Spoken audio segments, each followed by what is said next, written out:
Bonjour à tous. Avez-vous déjà imaginé ce qui pourrait se cacher sous nos pieds à Paris, bien au-delà des catacombes touristiques ou du métro que nous utilisons chaque jour? Et si je vous disais qu'il y avait un projet secret, né dans l'ombre des tensions d'une autre époque, un projet qui aurait pu changer la face de la défense parisienne, un projet si audacieux, si coûteux et si profondément enfoui qu'il a fini par être presque entièrement oublié? L'idée d'un réseau de transport rapide sous la capitale pour un usage exclusivement militaire et stratégique n'était pas nouvelle en soi. Depuis la fin du 19e siècle et le développement des premiers réseaux métropolitains, les stratèges avaient bien compris le potentiel d'un déplacement souterrain à l'abri des regards et des bombardements potentiels. Cependant, ce qui prit forme dans le contexte particulier de l'après-guerre froide, alors que les blocs se regardaient encore en chiens de faïence, malgré un certain dégel apparent, était d'une ampleur sans précédent. Les années 1950 et le début des années 1960 furent une période de grande incertitude. La menace d'un conflit ouvert avec le bloc de l'Est, potentiellement nucléaire, planait toujours. Paris, centre névralgique du pouvoir politique et militaire français, était une cible désignée.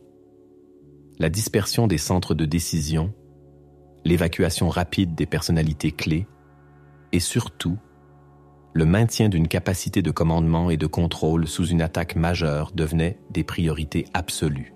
C'est dans ce climat que les premières études préliminaires pour ce qui allait être désigné sous le nom de code Projet Ariane, un nom choisi sans doute pour son évocation de fil conducteur ou d'issue de secours, virent le jour au sein d'un comité interministériel discret, rattaché initialement au Secrétariat général de la Défense nationale, SGDN. L'idée maîtresse était de créer un réseau de tunnels profonds, distinct du réseau de métro civil existant, capable de relier les principaux sites militaires, comme le fort du Mont-Valérien, le fort de Vincennes, les ministères stratégiques, défense, intérieur, affaires étrangères, les centres de communication clés et potentiellement des points d'évacuation ou des abris profonds.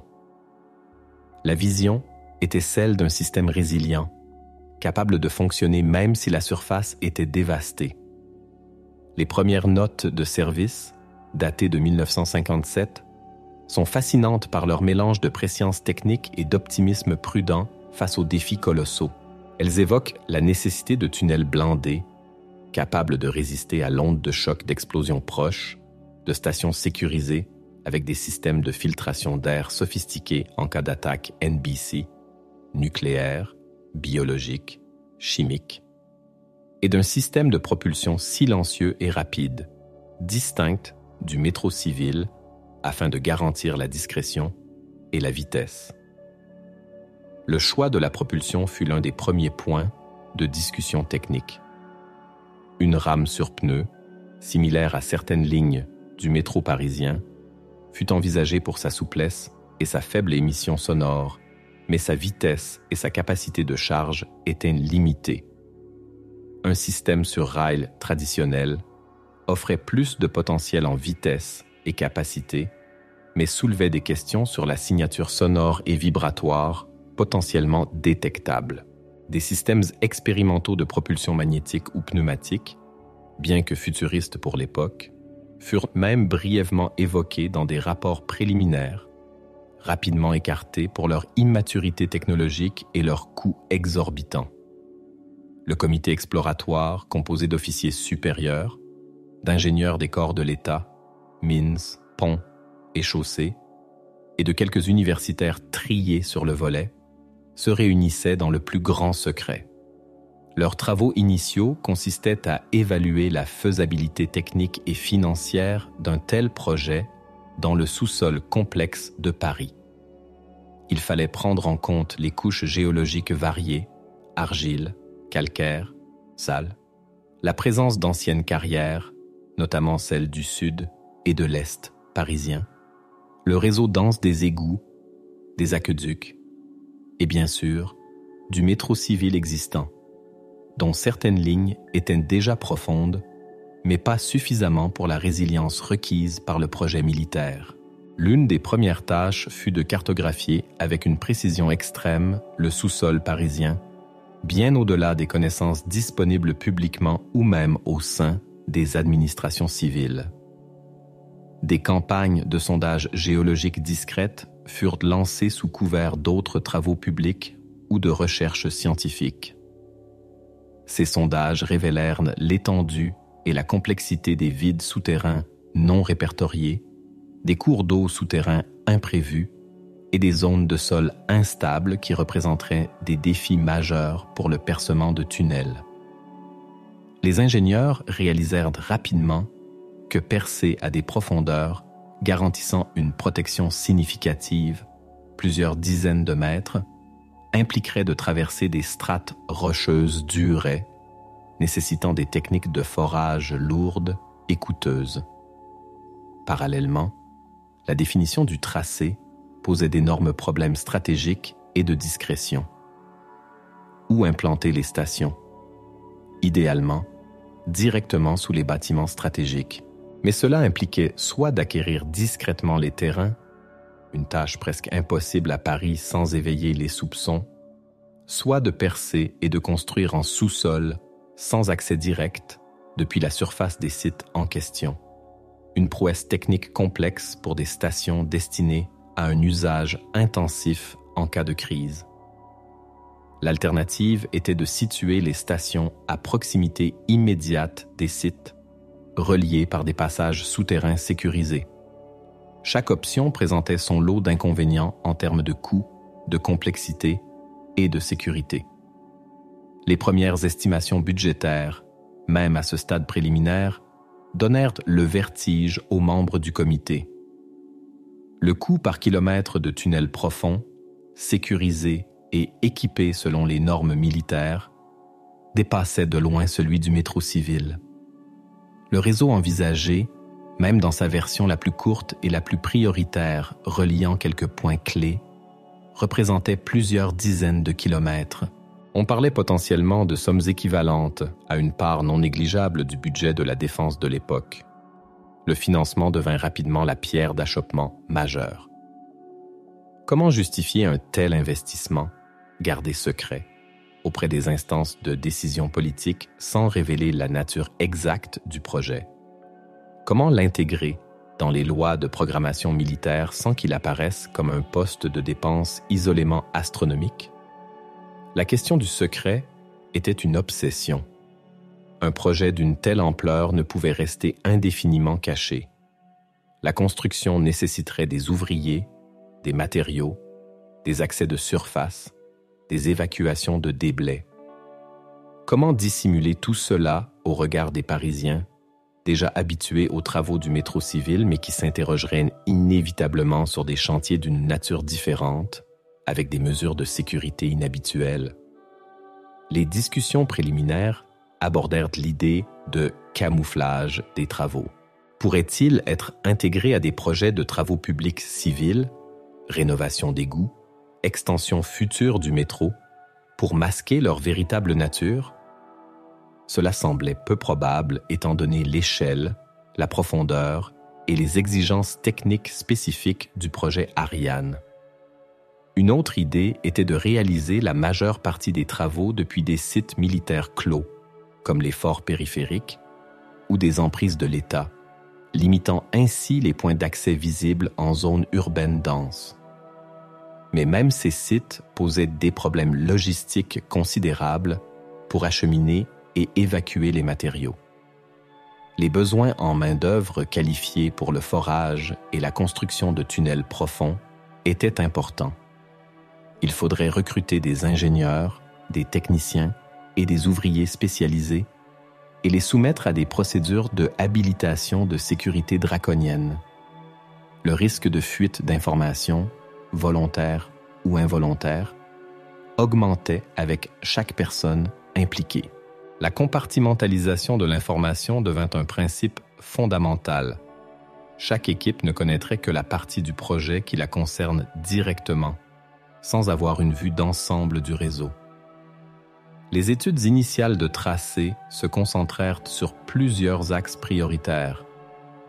Un axe gouvernemental reliant l'Élysée, Matignon, les ministères stratégiques de la rive gauche, Défense, Affaires étrangères, et la place Beauvau, intérieur. Un axe militaire reliant les principaux quartiers généraux et bases autour de Paris, comme Ballard pour la marine et l'armée de l'air, l'école militaire, le site du Fort-Neuf de Vincennes, le Mont Valérien. Un axe communication, logistique, reliant potentiellement des centres de transmission importants et de grandes gares ferroviaires pour faciliter l'arrivée discrète de renforts ou l'évacuation. L'interconnexion de ces axes formait un réseau potentiel complexe. La priorité fut donnée à un noyau central, une sorte de triangle stratégique sous le cœur de Paris, avec des extensions vers la périphérie.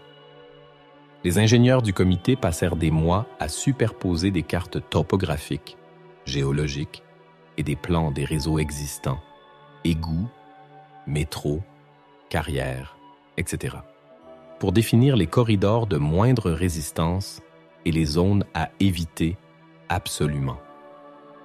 Les carrières souterraines posaient un problème particulièrement épineux. Certaines étaient vastes, mal cartographiées, et leurs plafonds instables. Percer à travers ou à proximité de ces zones présentait un risque d'effondrement catastrophique. L'idée de devoir consolider certaines sections de carrière pour faire passer un tunnel fut évoquée, augmentant encore l'énormité de la tâche et les coûts. Le choix des profondeurs fut un compromis permanent. Trop profond, les coûts de forage et de ventilation explosaient. Pas assez profond, la protection contre les bombardements de surface ou même les charges lourdes, comme des bunker busters, si cette technologie avait été aussi avancée à l'époque, était insuffisante. La profondeur opérationnelle fut estimée à un minimum de 30 mètres sous la surface, et si possible 50 mètres ou plus sous les zones particulièrement critiques ou vulnérables. À ces profondeurs, la pression hydrostatique et la nature des sols changeaient considérablement, nécessitant des techniques de blindage et d'étanchéité de pointe. Le choix du matériel roulant restait en suspens. Fallait-il développer des rames spécifiques, blindées et équipées de systèmes de survie embarqués, ou adapter des rames existantes du métro civil? La première option était évidemment plus coûteuse, mais garantissait les performances et la sécurité requises. La seconde option compromettait les exigences de sécurité.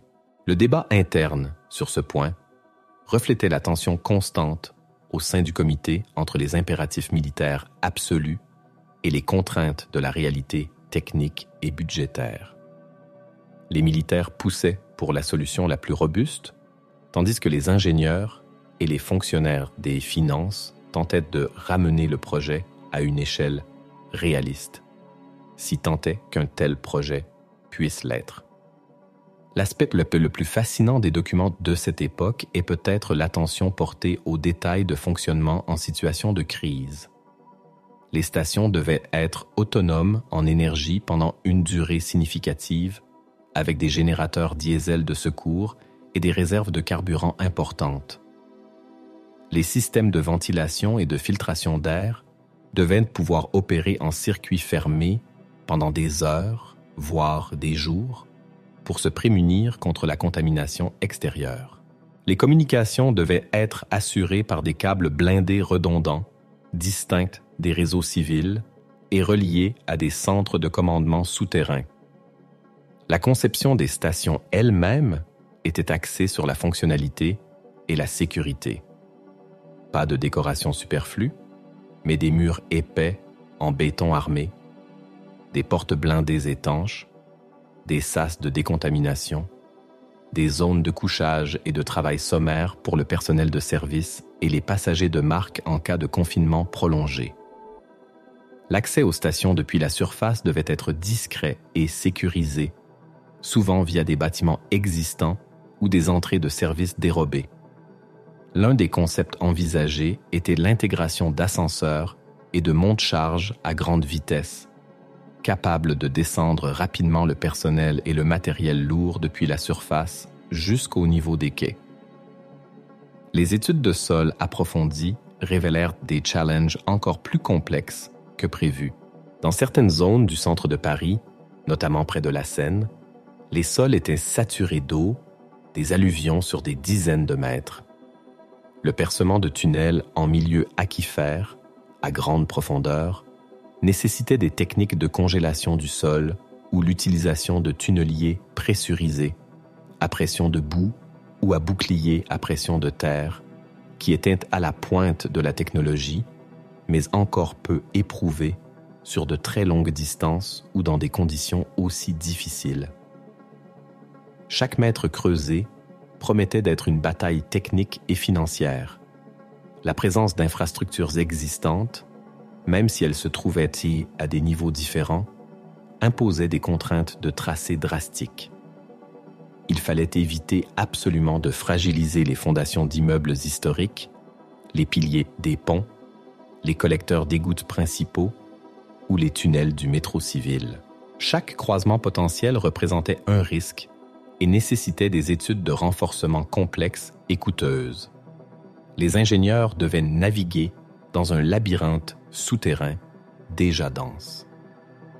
Par exemple, faire passer un tunnel sous le palais de l'Élysée ou sous le ministère des Affaires étrangères au Quai d'Orsay nécessitait des précautions extrêmes pour ne pas menacer l'intégrité structurelle de ces bâtiments séculaires.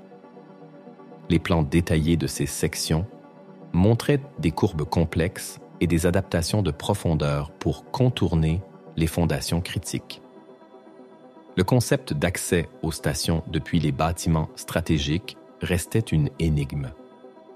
Comment creuser un puits vertical ou un plan incliné depuis le sous-sol d'un ministère sans que cela ne soit détecté pendant les travaux? La seule option réaliste semblait être de construire la station principale du projet à proximité du bâtiment stratégique, par exemple sous un parc ou une rue voisine, puis de creuser un passage de liaison sécurisé. Après la construction de la station principale, avec des équipes très réduites et discrètes. Mais même cela présentait des risques. Le dimensionnement du réseau fut un autre sujet de débat. Un réseau minimaliste reliant juste quelques points cruciaux serait-il suffisant pour garantir la continuité du commandement? Ou fallait-il envisager un réseau plus étendu capable de desservir un plus grand nombre de sites et d'offrir plus de flexibilité opérationnelle? Chaque kilomètre ajouté augmentait de manière exponentielle le coût total et les défis de construction. Les planificateurs militaires rêvaient d'un réseau couvrant tout Paris et sa proche banlieue. Mais la réalité budgétaire et technique ramenait constamment les ambitions à une échelle plus modeste. La phase d'études préliminaires, qui dura plusieurs années, aboutit à un rapport confidentiel fin 1961. Ce rapport décrivait un projet techniquement faisable, mais d'une complexité et d'un coût considérables. Il proposait un réseau prioritaire de 30 à 40 km de tunnels profonds, desservant une dizaine de stations sécurisées sous ou à proximité des sites stratégiques les plus importants. Le coût estimé pour cette première phase se chiffrait en milliards de francs constants, une somme qui fit hésiter même les décideurs les plus convaincus de la nécessité du projet. Le rapport soulignait également les risques opérationnels et de sécurité associés à la phase de construction, ainsi que les défis techniques à relever dans des délais raisonnables. Plusieurs années de travaux intensifs étaient envisagés pour la première phase. L'un des aspects les plus sensibles du rapport concernait l'impact potentiel sur les réseaux souterrains existants et la stabilité du sous-sol parisien dans son ensemble. Les études d'impact détaillées n'avaient pas encore été réalisées, mais les ingénieurs savaient que des travaux de cette ampleur en grande profondeur n'étaient pas sans risque pour la surface. Des tassements, des affaissements localisés ou des perturbations des nappes phréatiques étaient des possibilités qu'il fallait anticiper et gérer. Le rapport concluait que le projet Ariane était techniquement ambitieux, mais réalisable sous réserve d'investissements massifs et continus et d'une gestion rigoureuse de la sécurité et de la discrétion. Il recommandait de passer à une phase d'étude de détail plus approfondie, incluant des reconnaissances de terrain supplémentaires et la conception détaillée des principaux ouvrages, tunnels, stations, accès. Cette recommandation fut approuvée, mais avec un bémol significatif. Le financement de la phase d'étude de détail fut octroyé au compte-gouttes. Il y a des hésitations au plus haut niveau de l'État. La phase d'étude de détail débuta dans un contexte international légèrement modifié. La crise de Cuba en 1962 avait certes montré l'acuité des tensions, mais elle avait aussi ouvert une brèche, fragile, vers une détente relative. Le traité d'interdiction partielle des essais nucléaires de 1963 fut un autre signe que la confrontation directe n'était peut-être pas inéluctable. Cependant, les planificateurs militaires restaient prudents, arguant que le risque subsistait et que la capacité de survie des centres de décision en cas d'attaque était une assurance indispensable. L'équipe en charge des études de détail fut élargie, recrutant les meilleurs spécialistes français du génie civil, de la géotechnique et des travaux souterrains. Des sociétés d'ingénierie de premier plan furent consultées sous des contrats dont l'objet réel était soigneusement dissimulé, par exemple, études de renforcement de structures souterraines ou études de circulation dense en milieu urbain. Leurs travaux portèrent sur des points précis du tracé prioritaire. Par exemple, le passage sous la Seine. Un tunnelier aurait-il pu creuser sous le fleuve à grande profondeur dans les alluvions saturées d'eau?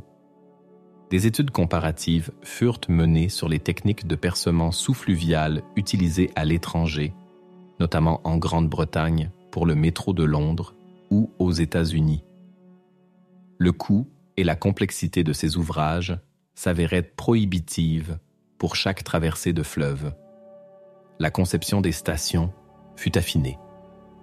La station prototype, désignée station Alpha, fut imaginée sous un site militaire périphérique, loin des regards, pour tester les concepts de blindage, d'étanchéité, de filtration d'air et d'autonomie énergétique. Ces plans montrent une structure massive, avec des quais étroits et fonctionnels, des salles de commandement et de communication intégrées, des dortoirs sommaires et des locaux techniques remplis de machines, générateurs, pompes, systèmes de ventilation, réservoirs. L'accès de surface pour cette station prototype était prévu à l'intérieur d'une emprise militaire existante, dissimulée sous un bâtiment annexe banal. Les études de tracé se heurtèrent à des obstacles inattendus. Par exemple, le passage sous certains arrondissements historiques révélait la présence de cavités inconnues, vestiges d'anciennes exploitations ou de travaux de fondation oubliés. Chaque nouvelle découverte nécessitait des études complémentaires et des ajustements de tracé, faisant grimper les délais et les coûts des études. La coordination avec les autres administrations gérant le sous-sol, Ville de Paris, RATP, Service des eaux et égouts, PTT pour les câbles de communication, était un casse-tête. Le secret du projet rendait toute coordination officielle impossible. Il fallait obtenir des informations sur leur réseau souterrain par des voies informelles, en se basant sur d'anciens plans, des archives, voire des contacts personnels. Cela rendait le processus lent, incomplet et sujet aux erreurs. Les ingénieurs du projet Ariane travaillaient presque en aveugle par rapport aux travaux civils en cours ou futurs. L'équipe chargée de la conception du matériel roulant se pencha sur des trains spéciaux, à voie normale, non pas la voie étroite du métro parisien de l'époque, propulsés électriquement, mais avec une capacité de fonctionner sur batterie ou via un groupe électrogène embarqué sur de courtes distances en cas de coupure du réseau. Ces rames devaient être courtes pour s'adapter aux stations conçues pour un usage rapide et limité, mais capables d'embarquer un nombre significatif de personnes, officiers d'état-major, personnel technique, voire des éléments de sécurité.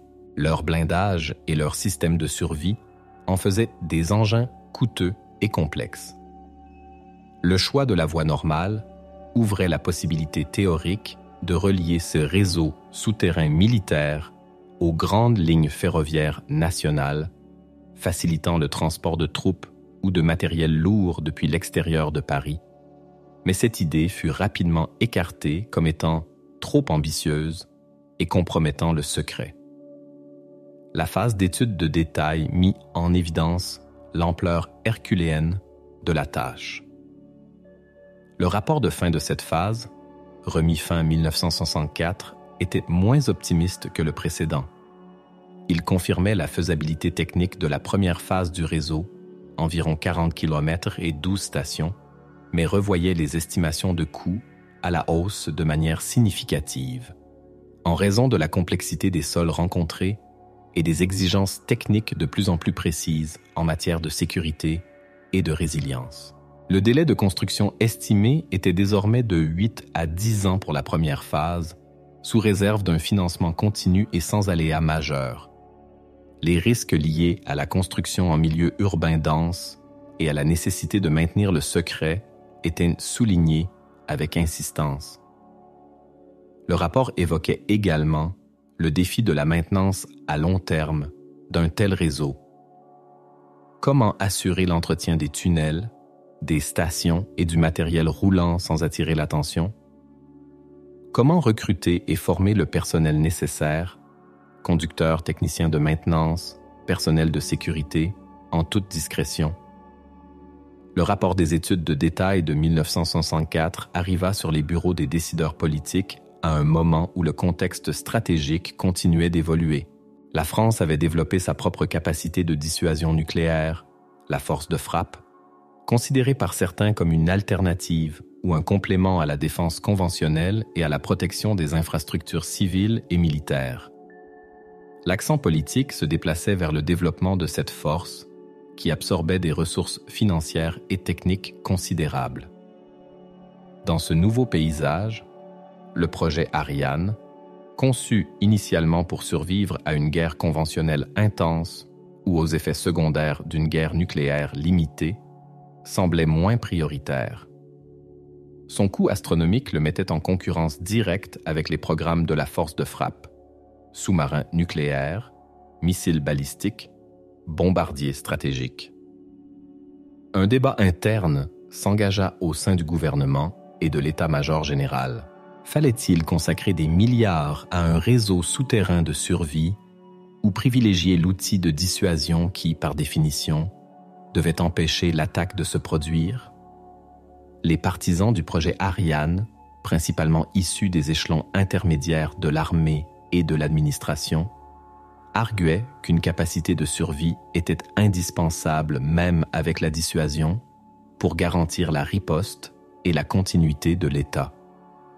Ces détracteurs, souvent plus proches des réalités budgétaires et de la planification de la force de frappe, le jugeaient trop coûteux, trop complexe à réaliser discrètement et potentiellement obsolète face aux évolutions des armements, par exemple le développement futur de missiles de croisière ou de bombes plus précises capables de cibler des infrastructures enterrées. Le président de la République de l'époque, attaché à la grandeur et à l'indépendance de la France, mais aussi pragmatique face aux contraintes budgétaires, reçut plusieurs notes contradictoires sur le projet Ariane. Les services financiers mettaient en garde contre l'impact désastreux d'un tel chantier sur les finances publiques. Les services de renseignement s'inquiétaient de la difficulté à maintenir le secret d'un chantier d'une telle ampleur. Les militaires eux-mêmes étaient divisés. Finalement, aucune décision formelle d'abandon définitif ne fut prise. Le projet ne fut pas officiellement annulé, mais il fut progressivement gelé. Les crédits alloués à la phase d'études de détail furent réduits d'année en année, puis purement et simplement supprimés à partir de 1966. L'équipe projet fut progressivement démantelée. Ses membres furent affectés à d'autres tâches, priés de ne jamais évoquer les travaux auxquels ils avaient participé. Les dossiers, les rapports, les plans détaillés, les études géologiques furent classifiées, secret défense, et dispersées dans différentes archives, parfois sous des intitulés génériques pour masquer leur véritable nature. Les plans du réseau potentiel, les conceptions des stations, les études de tracés complexes restèrent confinés dans des classeurs scellés, dans des bureaux sécurisés dont peu de gens connaissaient l'existence. Sur le terrain, les quelques sondages géologiques ou puits exploratoires qui avaient pu être réalisés discrètement furent rebouchés, masqués ou intégrés à d'autres infrastructures. Par exemple, un puits de reconnaissance profond réalisé sous une emprise militaire aurait pu être transformé en simple regard de maintenance ou en accès à un réseau d'égouttes secondaires. Aucune infrastructure souterraine significative n'avait été construite. Le projet n'avait pas dépassé le stade de la planche à dessin, aussi détaillée fut-elle. L'immensité de la tâche, le coût pharaonique, les risques techniques en milieu urbain dense et complexe, la difficulté insurmontable de maintenir le secret sur un chantier d'une telle ampleur et le changement de priorité stratégique avec l'avènement de la force de frappe, tous ces facteurs convergèrent pour sceller le destin du projet Ariane. Il devint l'un de ces grands projets dont les administrations et les armées regorgent, nés d'une vision audacieuse ou d'une nécessité perçue, mais qui finissent par être étouffés par la réalité des contraintes. L'histoire officielle ne retiendra pas l'existence de ce projet de métro militaire. Les documents le concernant restèrent classifiés pendant des décennies. Les ingénieurs et les militaires qui y travaillèrent observèrent la règle du silence, conscients de l'importance du secret à l'époque. Même entre eux, les conversations sur ce sujet devinrent rares, puis cessèrent. Le sous-sol parisien continua d'être le théâtre de travaux civils, extension du métro, parking souterrain, réseaux divers. Mais le rêve d'un réseau stratégique profond pour la défense de l'État s'était évanoui. Les années passèrent. La guerre froide prit fin. De nouveaux défis sécuritaires apparurent. Le projet Ariane glissa dans les limbes de l'histoire administrative et militaire. Ces documents, conservés dans différentes archives, furent soumis aux règles de déclassification. La déclassification des documents de la défense est un processus long et complexe, soumis à des règles strictes et à des arbitrages délicats. De nombreux dossiers restent classifiés pendant 50, 75, voire 100 ans, en fonction de la sensibilité des informations qu'ils contiennent. Les dossiers du projet Ariane, éparpillés et parfois mal indexés sous des noms de codes génériques, ne furent pas traités de manière homogène. Certains volumes furent déclassifiés par inadvertance lors de revues de fonds documentaires, tandis que d'autres restèrent enfouis sous des niveaux de classification élevés, jugés toujours sensibles en raison de la nature des infrastructures envisagées, même si elles n'ont jamais été construites, ou des méthodes d'études utilisées, notamment pour la cartographie secrète du sous-sol. C'est ainsi que, au fil des années 1990 et 2000, des chercheurs, des historiens ou même de simples curieux épluchant les archives déclassifiées commencèrent à tomber sur des bribes d'informations. Une note de service faisant référence à un réseau souterrain stratégique, un rapport d'études géologiques mentionnant des profondeurs inhabituelles sous un site non pertinent en surface, des bons de commande pour du matériel de sondage lourd sous un intitulé vague. Prises isolément, ces pièces étaient des énigmes. Mises bout à bout, elles commençaient à dessiner les contours d'un projet d'une ampleur considérable. Le nom de code Ariane commença à apparaître dans certaines notes, parfois sous l'orthographe Ariane. La mention d'un métro militaire fut trouvée dans des rapports financiers de la défense, souvent comme une ligne budgétaire obscure ou une justification de dépenses d'études importantes. Les rares personnes ayant participé au projet et étant encore en vie étaient âgées et tenues par le secret. Certaines acceptèrent de parler sous le sceau de l'anonymat, livrant des témoignages fragmentaires et prudents.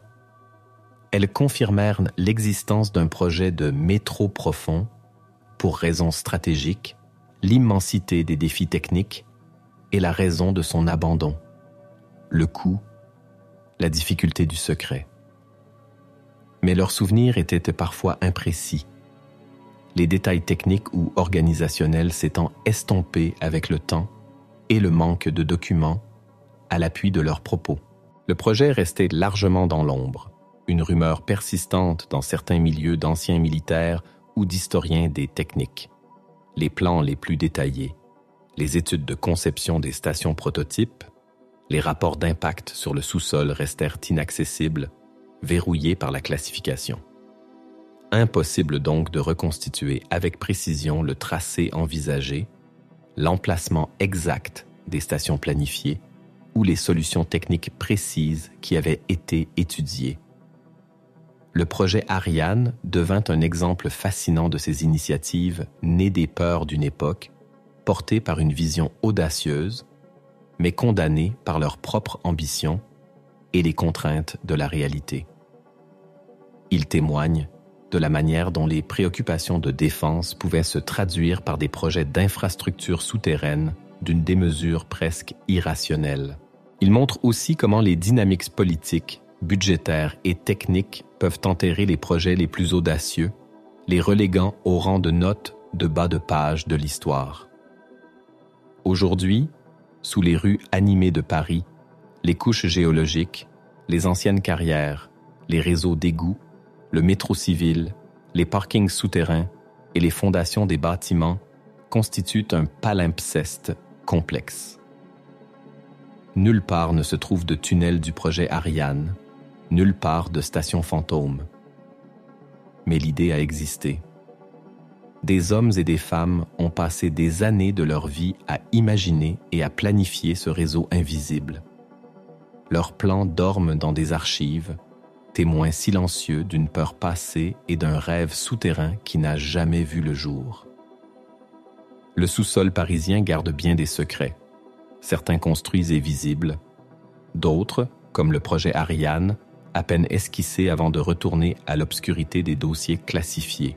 Le destin du projet Ariane ne s'arrête pas complètement à son abandon. L'éparpillement des documents et des connaissances accumulées eut des conséquences inattendues.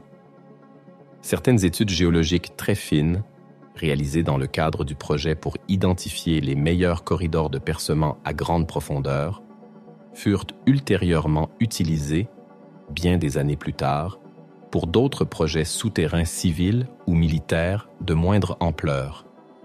Des tronçons de ces études, déclassifiés de manière sélective ou utilisés par des ingénieurs ayant travaillé sur Ariane et réaffectés à d'autres services, fournirent des données précieuses sur la nature exacte des sols et des cavités sous certains quartiers stratégiques, informations qui n'existaient pas avec une telle précision dans les bases de données publiques.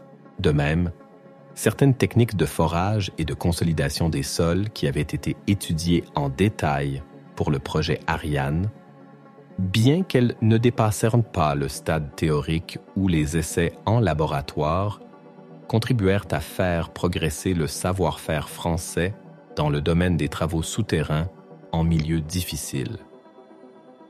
Les ingénieurs qui avaient planifié le passage sous des zones complexes, la gestion de la pression d'eau à grande profondeur ou la construction en milieu contraint apportèrent leur expertise à d'autres chantiers d'infrastructures majeures en France et à l'étranger.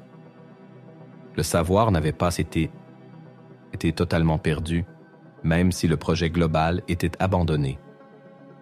On pourrait presque dire que le projet Ariane, bien qu'il n'ait jamais existé physiquement, a laissé une empreinte immatérielle sur le génie civil français et la connaissance du sous-sol parisien. L'une des légendes urbaines ou des hypothèses qui émergèrent bien plus tard, à mesure que des bribes d'informations filtraient, concernait l'existence potentielle de vestiges du projet. Pas des tunnels ou des stations, mais peut-être ces puits exploratoires dont on parlait, ou des débuts de galeries d'accès qui auraient été scellés et oubliés. Ces rumeurs sont difficiles à vérifier. Les archives déclassifiées ne mentionnent pas de réalisation physique significative, car le projet a été stoppé avant le début des travaux majeurs. Cependant, dans un sous-sol aussi dense et complexe que celui de Paris, où d'innombrables tunnels, puits et carrières s'entrecroisent sur plusieurs niveaux, il est tentant d'imaginer qu'un petit puits de reconnaissance de quelques dizaines de mètres de profondeur, foré dans le plus grand secret il y a plus de 60 ans, puis rebouché ou dissimulé, pourrait toujours exister quelque part, indétecté. Certains explorateurs urbains ou spéléologues spécialisés dans les carrières parisiennes racontent parfois des histoires de galeries inexpliquées, de puits scellés de manière inhabituelle ou de structures maçonnées ne correspondant à aucun réseau connu, égouts, métro, carrières. La plupart de ces découvertes ont une explication rationnelle liée à l'histoire complexe du sous-sol parisien. Anciennes carrières, travaux médiévaux, essais industriels, travaux préliminaires pour d'autres projets civils abandonnés, etc. Mais la persistance de la rumeur d'un projet militaire secret ajoute une couche de mystère à ces observations. Y a-t-il, quelque part sous Paris, une trace physique, même infime, de ce rêve de métro stratégique? Les documents accessibles ne le suggèrent pas.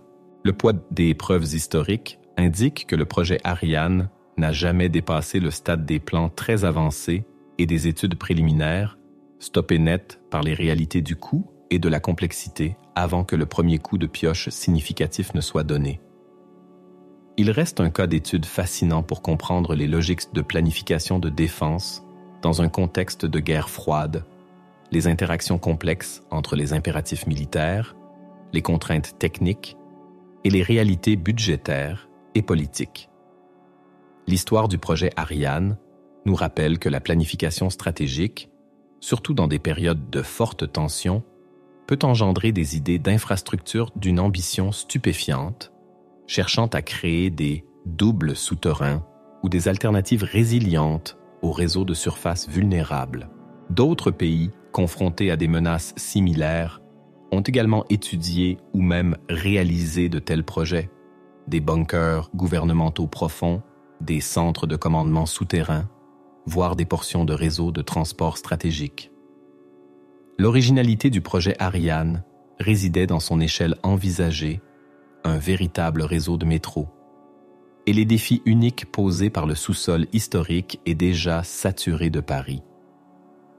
Sa non-réalisation nous renseigne tout autant que s'il avait été construit. Elle met en lumière les limites du possible, même pour un État désireux de se doter d'une défense à toute épreuve.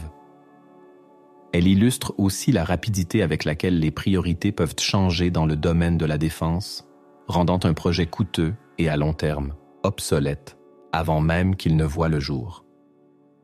Les ingénieurs et les planificateurs du projet Ariane étaient des visionnaires dans leur domaine, confrontés à des problèmes d'une complexité rarement égalée.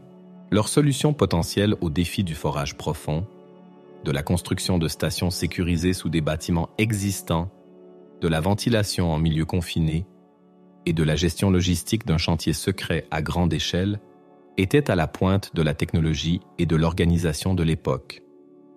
Leurs travaux, bien que n'ayant pas abouti à la construction du réseau, ont sans doute fait avancer le savoir-faire français dans ces domaines. Paradoxalement, ce projet oublié, qui visait à assurer la survie en cas de catastrophe, a lui-même été victime des réalités implacables du monde. Le coût, la complexité, l'évolution des menaces. Il est resté enterré, non pas sous les fondations de Paris comme prévu, mais sous des couches d'archives et le silence. C'est une histoire souterraine, dans tous les sens du terme, une partie invisible de l'histoire de Paris et de la planification de sa défense, un rappel que sous les rues que nous foulons chaque jour se cachent non seulement des carrières et des tunnels de métro, mais aussi des rêves, des peurs et des projets d'une ampleur incroyable qui n'ont jamais vu le jour. Le projet Ariane, ce métro militaire fantôme sous Paris, reste l'un des secrets les mieux gardés de la guerre froide en France. Un témoignage silencieux des angoisses d'une époque et de l'imagination, parfois démesurée, déployée pour y faire face. Il continue d'alimenter les spéculations et l'intérêt des historiens et des passionnés de souterrain, cherchant dans les archives ou sous terre les dernières traces de cette ambition colossale et finalement abandonnée. Que pensez-vous de l'idée d'un tel réseau secret sous nos pieds? Serait-il encore utile aujourd'hui face aux menaces modernes?